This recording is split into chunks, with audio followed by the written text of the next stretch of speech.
ថ្ងៃនេះមុខម្ហូបពិសេសបបរផ្សិតចាមានមកត្រៀមគ្រឿងក្រៅអីរួចជាស្រេចហើយប៉ុន្តែបបរដាក់គ្រឿងដូចស្ងោរស៊ុបហ្នឹងចេះដាក់ទៅតាមបេះដូងស្ងោរសាច់ជ្រូកឲ្យទៅបាត់ក្លិនឆ្អាបក្លិនឆ្អេះអីទៅបន្ទាប់មកយើងមកធ្វើការដំខ្ទឹមដើម្បីទុកបំពងដាក់បបរយើងហើយនេះផ្សិតនេះមុខម្នួយគោលរបស់យើងនេះគឺជាផ្សិតណែយើងកាត់វាអីរួចមកយើងលាងច្បាច់ឲ្យវាអស់ដីចឹងណាហើយបន្ទាប់មកយើងមកហាន់វា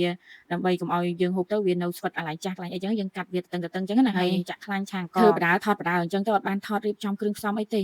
ធ្វើបដាថតបដាអញ្ចឹងណាអញ្ចឹងរៀងមុខទៅក្រោយទៅមុខទៅក្រោយថតញ៉ៃបញ្ចូលសលេងក៏វល់ដែរតាមហ្នឹងតែទៅសិនណាហើយនេះយើងមកឆាងកឲ្យមុនហ្នឹងយើងកំពុងខ្ទឹមមកយើងចាប់តាមឆាងកដាក់ស្ករត្នោតបន្តិចហើយយើងឆាផ្សិតហើយចាក់អង្ករចូលទៅលីងវាអង្ករវិញនិយាយពីថាកូនខ្ជិលដល់កខ្ជិលឬទៅផ្កាស្មៅទៀតថាមែនស្រែចំស្រែក្រុងចំក្រុងមែនឥឡូវយើងឆាងកហើយអីហើយយើងមកដាក់ម្រេចដាក់អីកូរវាមកគ្រឿងកុំដាក់ខ្លាំងពេកព្រោះបបរយើងហូបសាបឡែមអញ្ចឹងទៅបានវាមានជាតិបើយើងដាក់រសជាតិដិតពេកអត់ឆ្ងាញ់ទេបបរបើយើងចង់ថែមគ្រឿងយើងដាក់សៀងដាក់អីថែមពីក្រោយទៀតចឹងណាហើយនេះផ្សិតយើងកូរច្បល់មកហើយសាច់ជ្រូកហ្នឹងយើងដាក់ស្ងោរមកសន្ទុះហើយបន្ទាប់មកបានយើងទៅធ្វើគ្រឿងអីផ្សេងឥឡូវវាឆ្អិនហើយដាក់អង្ករចូលដាក់ខ្ទឹមពងដែលយើងពងមុនហ្នឹងមក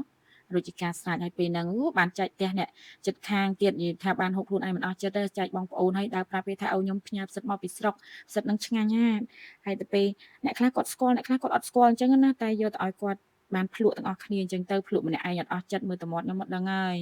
រេរាំសាហាវឆ្ងាញ់ណាស់សាច់មាន់សាច់គោមិនដូរទេប៉ុន្តែគាត់ចោលសាច់ជ្រូកនឹងដែរ